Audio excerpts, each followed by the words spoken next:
Welcome to my second attempt to give a talk on Scandinavian settlement in eastern Yorkshire. I must apologise for the failure of my first effort, which was probably due as much to my lack of technical expertise as it was to my broadband provider.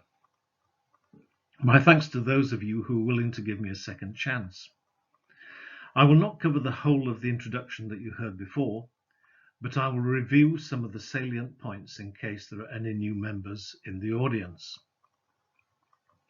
This first slide includes at the top the only reliable written record of Viking settlement north of the Humber estuary.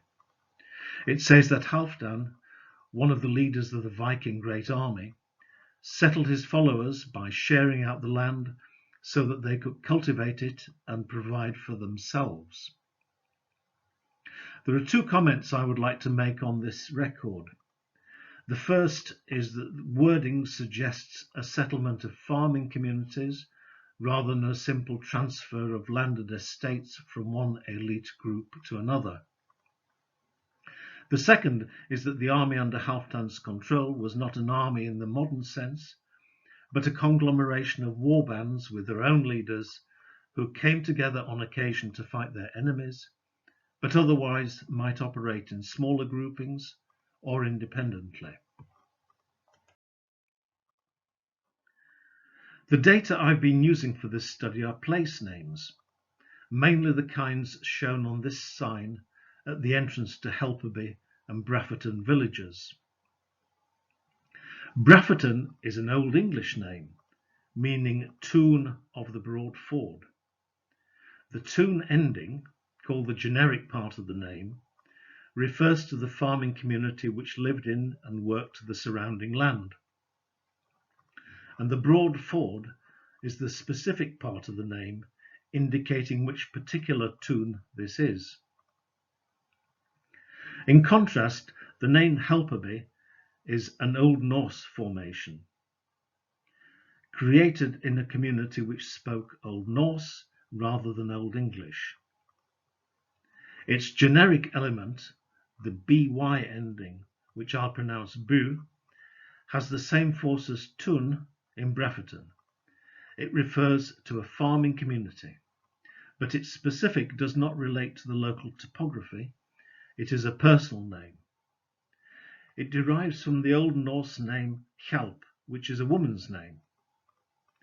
I'll return later to the reason why an apparently single village should have two such different place names.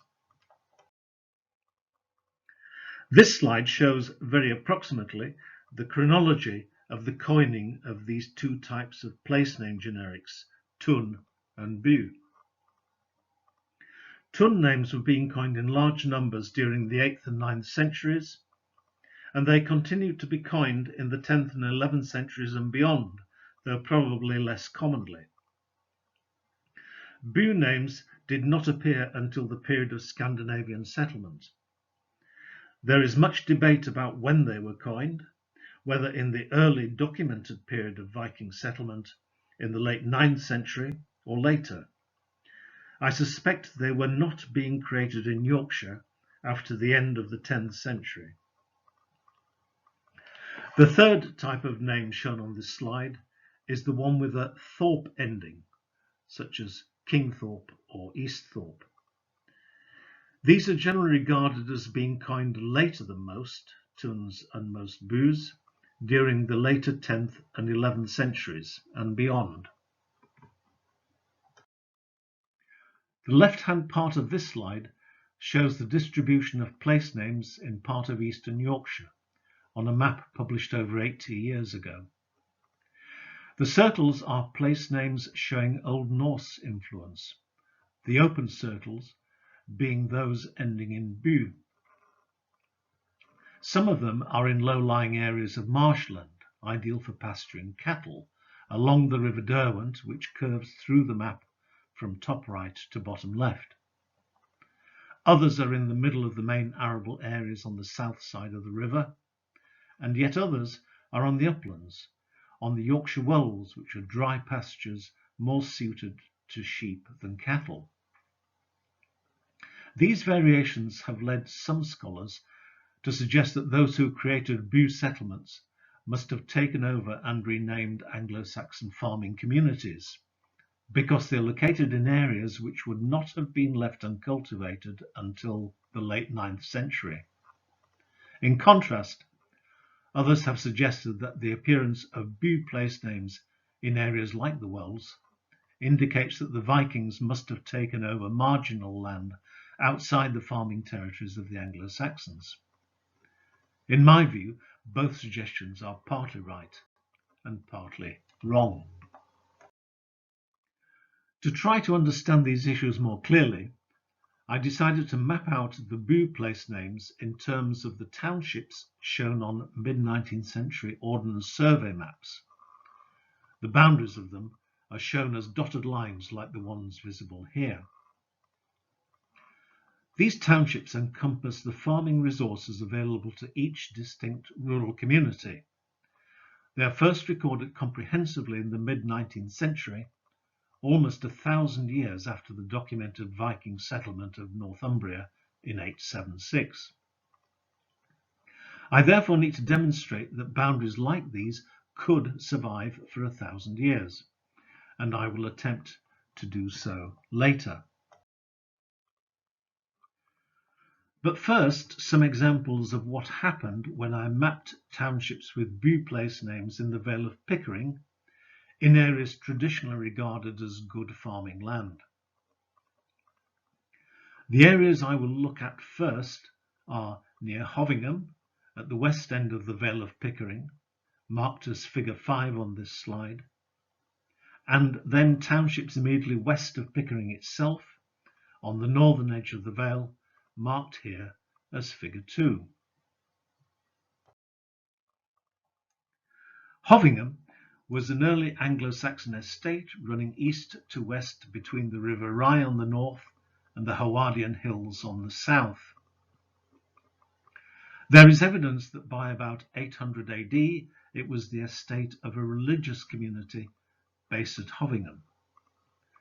The early estate was about 10 miles long, and it included various functional elements which contributed provisions to support the community at Hotham. And these are all marked by tun place names with functional specifics. So we have Appleton, where the apple orchards were, Swinton, where the pigs were kept, Barton, where crops were grown, and Butterwick, which provided dairy products. Several Bew-named townships were introduced at some stage into this estate, and they're shown here shaded in blue. Brawby at the top, down in the marshes by the river, Slingsby, close to Hotham, and Amotherby, pronounced Ammerby, further east. The first parts of these three names, the specifics, are all Old Norse personal names.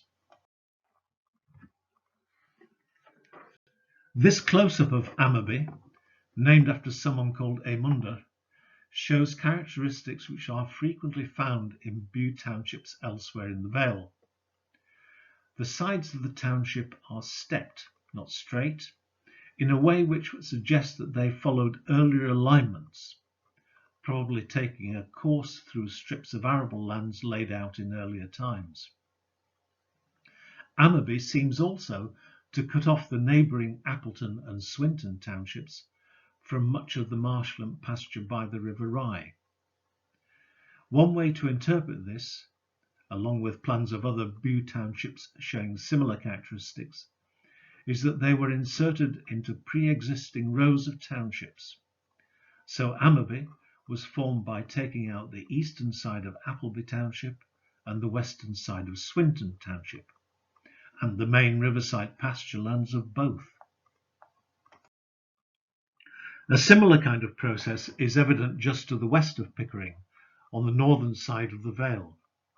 Here, the township of Aisleby, named after a man with an Old Norse name Aslakar, seems to have been inserted between the pre-existing Tun townships of Middleton and Relton. Pickering was, like Hotham, an early Anglo-Saxon estate, covering land that was developed as a row of town townships.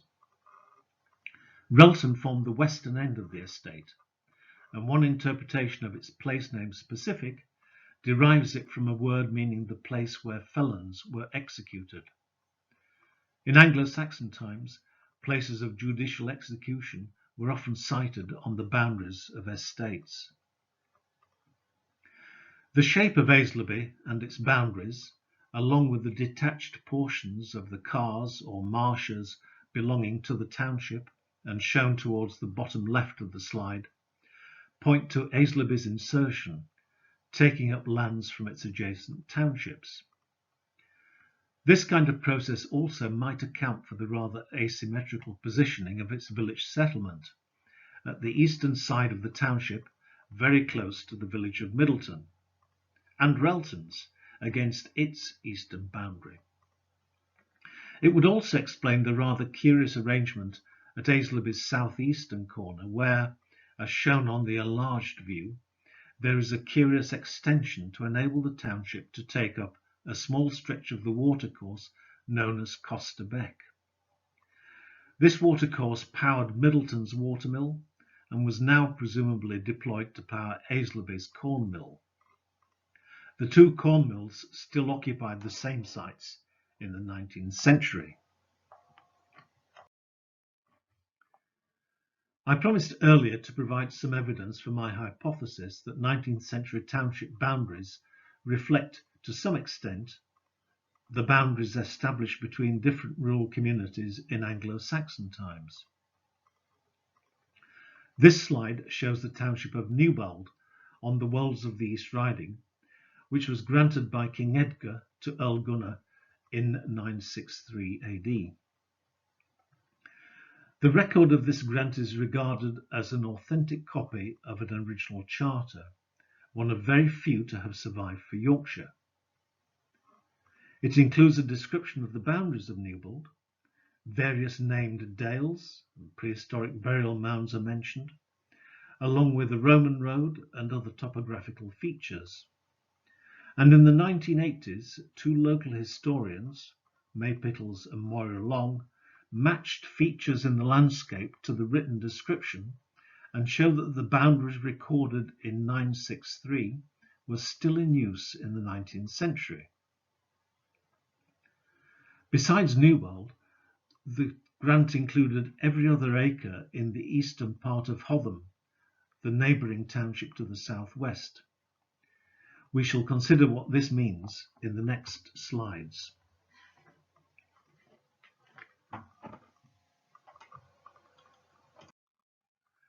Though Newbald was just one township in 963, and still only one in 1086 when Domesday Book was compiled, it was split into two in the late 11th or 12th century with the creation of South Newbald, whose territory extended to the south of the green line shown here. South Newbald also gained its own village, set very close to the earlier settlement, which now became known as North Newbald. This sort of township splitting provides one mechanism by which new settlements for Scandinavians could be established within an already settled landscape.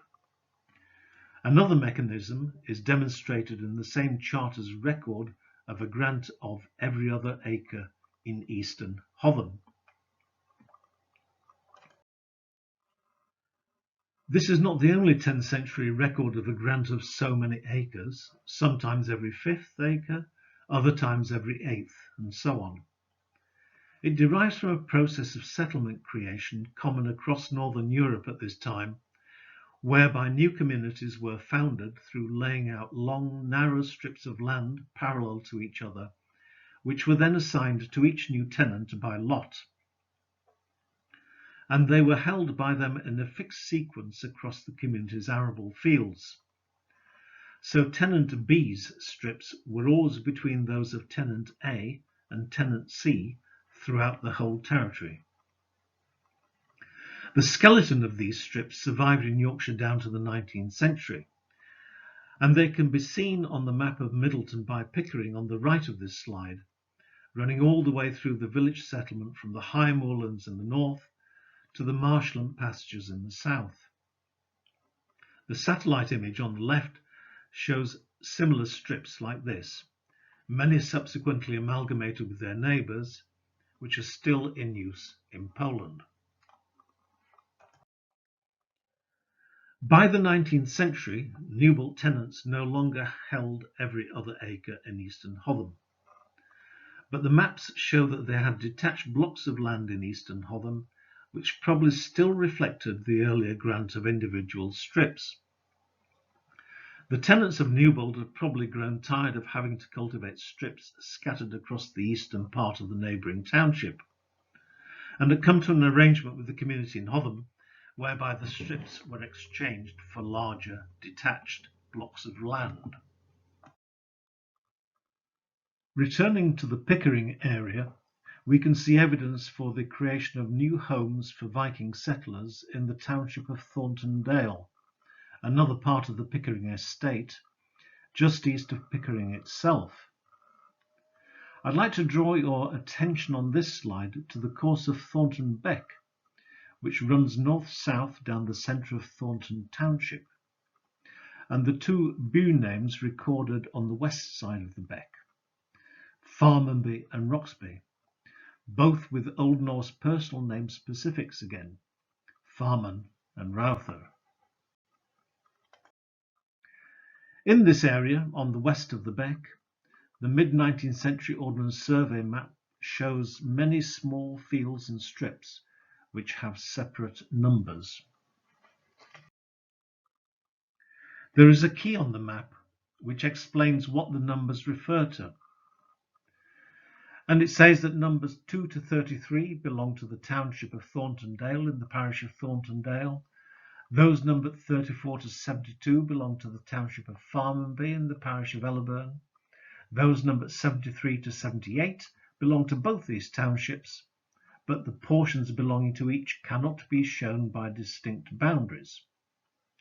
And the portions numbered 79 to 81 belong to all these townships and parishes.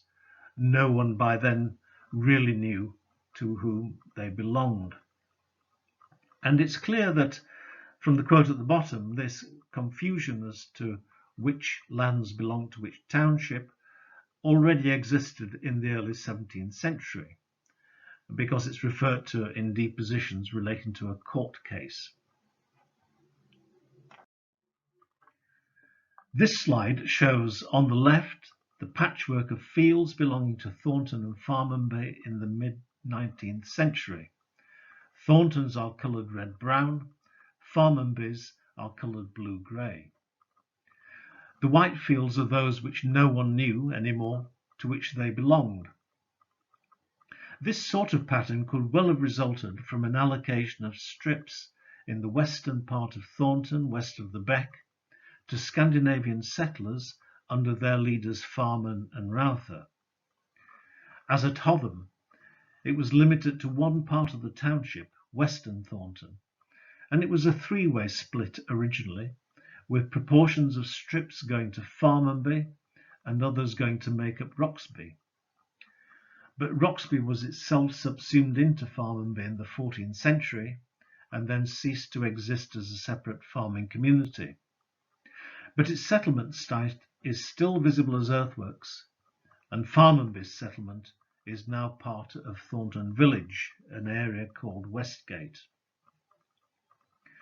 On the right-hand side of this slide is an attempt to map the position of the two small village settlements of Roxby and Farmanby, and their relationship to a long funnel-shaped droveway, coloured green on this slide, which gave access for cattle from the village settlements to the extensive marshland pastures at the southwest corner of the township. As with the examples at Hovingham, there is considerable emphasis on cattle pastures in the layout of the new Scandinavian communities. So, to summarise so far, I believe I've found patterns of rural settlements which suggest that Scandinavians who settled in Yorkshire were incorporated into the pre-existing layout of communities in what might be termed a transactional process, a negotiated process. Presumably, the military might of the Vikings could have led them to kill or drive out of their lands the local Northumbrian farmers and take over their lands altogether, and to cultivate new patterns of estates with a plentiful supply of native slaves. This is not what seems to emerge from this study. Settlement was a negotiation between the leaders of the Vikings and the leaders of the Northumbrians.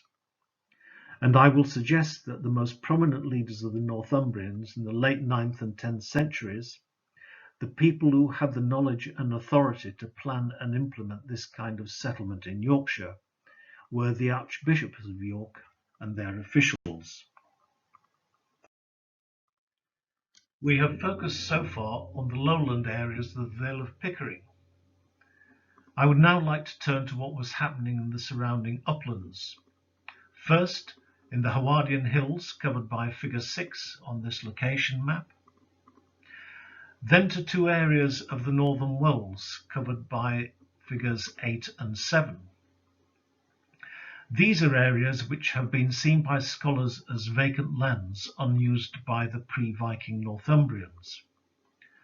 I would argue that this is not a wholly accurate characterization of these lands.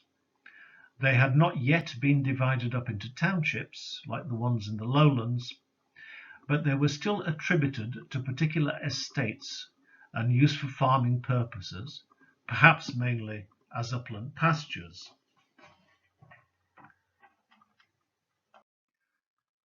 The first area I want to look at is the Halfdan Hills, to the southwest of the Hotham estate I discussed earlier.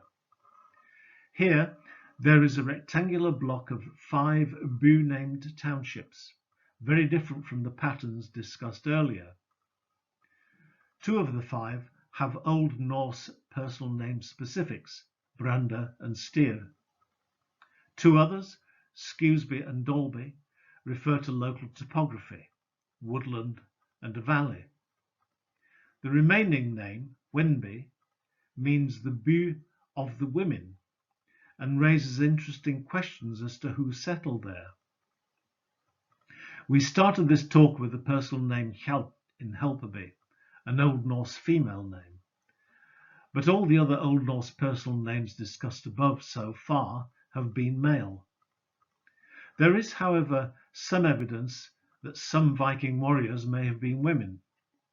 And in any case, male warriors could have travelled to England with their wives. Perhaps a group of women who had been widowed in the fighting were given their own settlement. Though the Halfdan Hills form an upland area, which in some parts is not easily farmed, the block of bu townships here occupies a broad, gently sloping south-facing valley with a watercourse running through it. This is not valueless marginal land, and it would almost certainly have been used as a resource by one of the local Anglo-Saxon estates.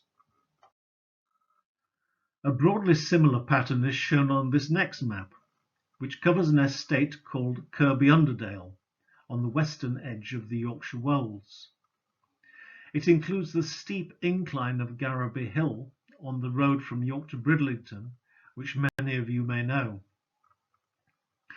There is a group of 4 bu townships here, 3 of which incorporate personal names as their specifics, but the 4th is a Kirby, or Kirkeby, referring, many scholars believe, either to a church or an estate belonging to a church institution, which was already here at the time of Scandinavian settlement. The other new element on this map is the 2 place names with the second element Thorpe, the generic that has been thought to mark the late Anglo-Saxon establishment of dependent townships within larger estates. Here, I would suggest that these Thorpe territories were originally part of the bu townships, which were then split into 2 to create the Thorpes. Though on the edge of the Wells, the Kirby Underdale estate is by no means marginal land. It is set below the chalk plateau of the Wells, which can be seen on the horizon on the top right of this slide. and it has a surface watercourse running through it. As with the previous Bute townships on the Hotham hills, I suggest that this area was part of an estate which had not yet, at the time of Scandinavian settlement, been divided up into townships. But it was a valuable resource for the estate to which it belonged, an estate which may have been focused on a religious community in eastern Yorkshire. Church connections are even more evident in the final block of upland Bute townships in this talk. This is a group of 3 Butes, 2 with personal name specifics and the other, another Kirby Grindlaith.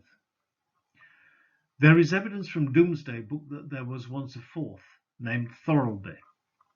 Again, I would suggest that the thorp in the middle of this estate, Mothorpe, was a later insertion into the block of Bute townships. Although this block is on the top of the Wells, it was still more favourable for farming than neighbouring waterless parts. It was sited across a shallow valley, now called the Great Weald Valley, which has surface water, though not much of it, in the shape of the stream called the Gipsy Race, which runs down the axis of the Bute townships. The role of the church in developing such units of settlement is more evident here, as this stretch of the Great Weald Valley seems to have been part of a church estate before Scandinavian settlement, one which probably belonged to the Archbishops of York. The evidence is fragmentary, but no less compelling. In the first place, the name Kirby again suggests a church or church land before the arrival of the Vikings. Indeed, Kirby Grindlaith has been suggested as the location of a small religious community in the 9th to 10th centuries, on the basis of a fragment of sculpture dated to this period, which is preserved in the church tower. Stone sculpture of this period is not so frequently encountered on the Wells as compared with the Vales of Pickering and York, partly because of the lack of local stone out of which crosses and other memorials could be carved. More significantly, it means that the source of Anglo-Saxon stone sculptural fragments that have been found at church sites on the Wells may be of particular significance. This map shows the area of Kirby Grindlaith block of Bute townships within the wider pattern of communities in and around the Great Weald Valley. At the bottom left-hand corner is Warren Percy, well known for the 40-year programme of excavations carried out at the site of this deserted medieval village. Warren has produced a small number of fragments of Anglo-Saxon stone sculpture, including part of an 8th century cross carved from a stone type which has been sourced to Stonegrave in Rydale at the west end of the Vale of Pickering. Why would anyone cart a stone or stone cross from the Stonegrave quarries southwards for a distance of over 13 miles in order to set it up at Warren Percy? The answer may be found in the evidence that Stonegrave was home to a religious community in the 8th century.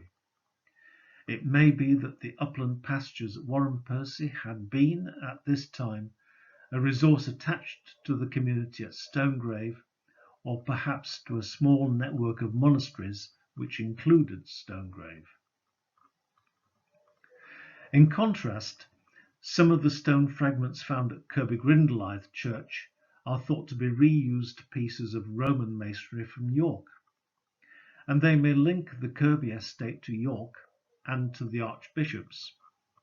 Indeed, the archbishops had, at the time of the Norman conquest, an estate centred on Weaverthorpe, just to the north-east of Kirby Grindlaith, at the top right-hand corner of this slide. So my conclusion is that the whole of this stretch of the Great Weald Valley, the area that I've shaded as yellow on this slide, have been at one time an estate belonging to the Archbishops of York, with a small dependent community based at the place subsequently called Kirby Grindlaith.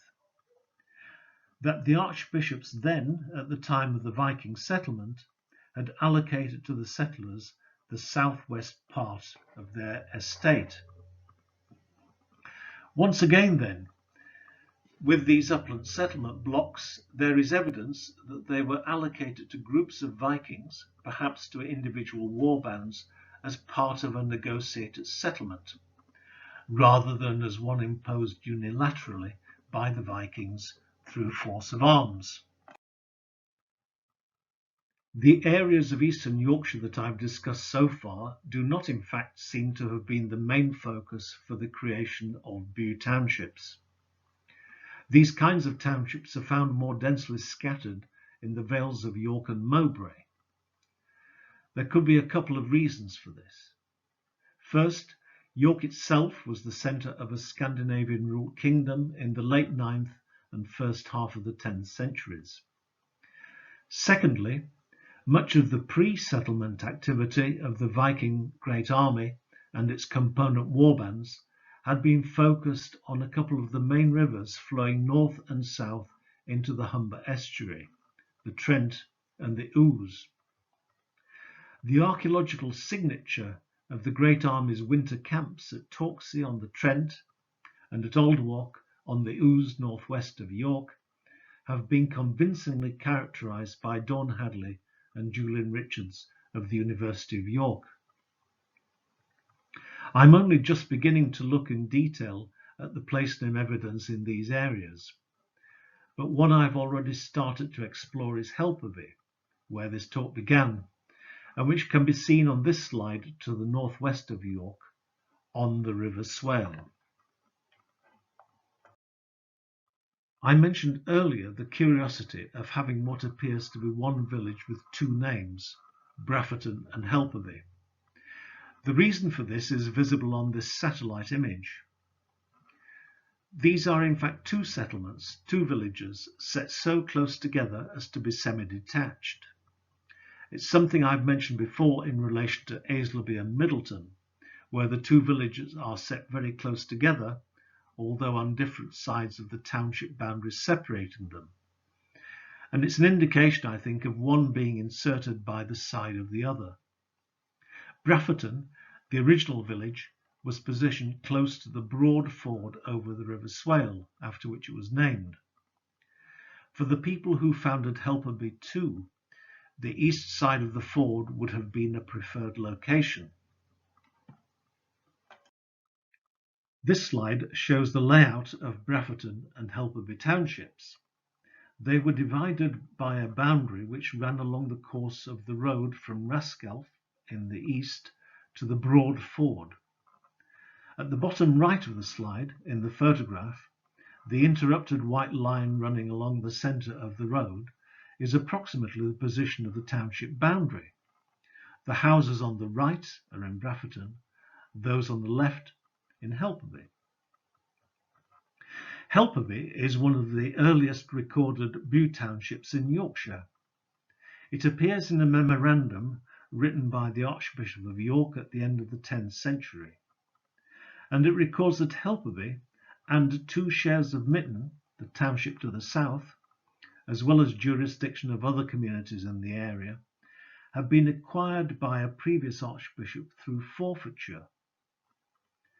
I suggest that Helperby is another Scandinavian township inserted into the pre-existing pattern of Northumbrian settlements, taking in parts of both Brafferton and Mitton townships, which had been established long before.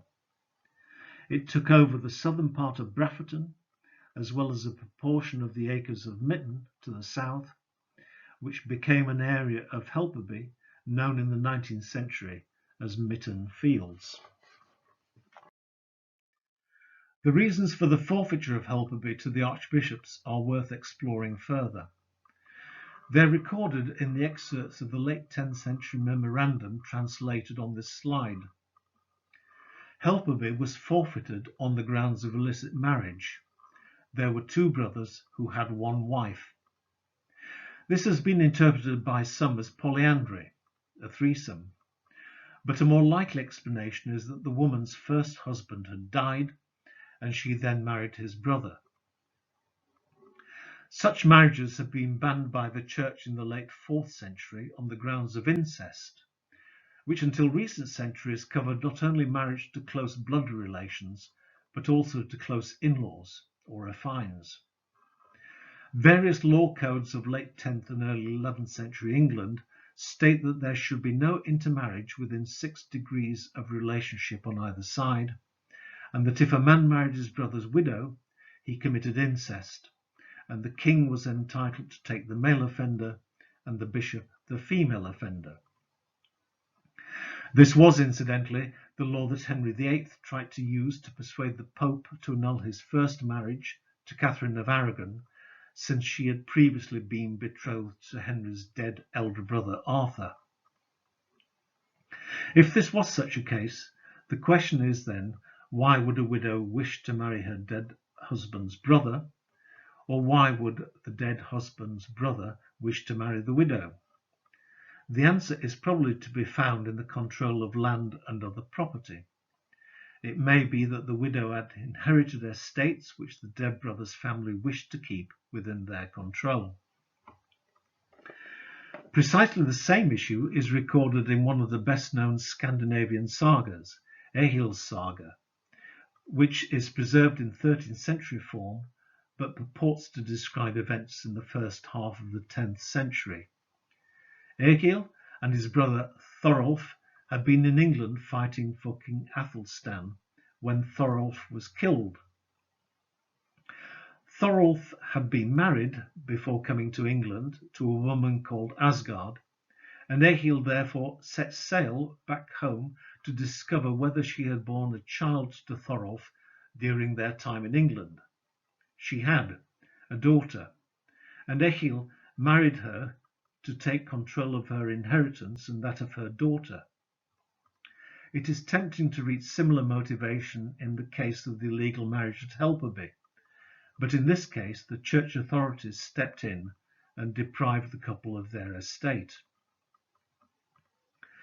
As indicated earlier, many of the Bute place names have personal name specifics, and in general it is tempting to see these as the names of the leaders of the war bands who founded these communities.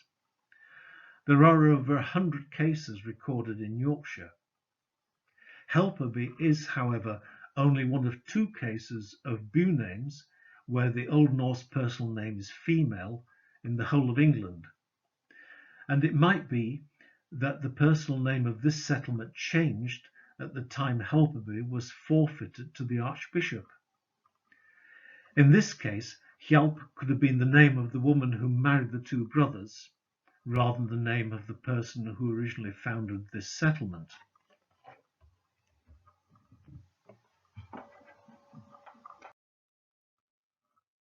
In the whole corpus of English place names, there is only a handful of examples which incorporate Old Norse female personal names. Of these, only 2 incorporate the name Hjalp. One is Helperby, and the other is Helperthorpe on the Wolds, within the territory that I suggested was part of the Archbishop's estates. We could speculate, therefore, without a great deal of foundation, that when Hjalp was deprived of Helperby, the Archbishop created for her an alternative township up on the Wolds, Helperthorpe, in which she perhaps had a life interest. This is as far as I can go at the moment. I've started more research in the Vales of York and Mowbray, and it will be interesting to see whether any of the patterns of Bute townships in those areas match the patterns I've so far identified in Eastern Yorkshire. Thank you.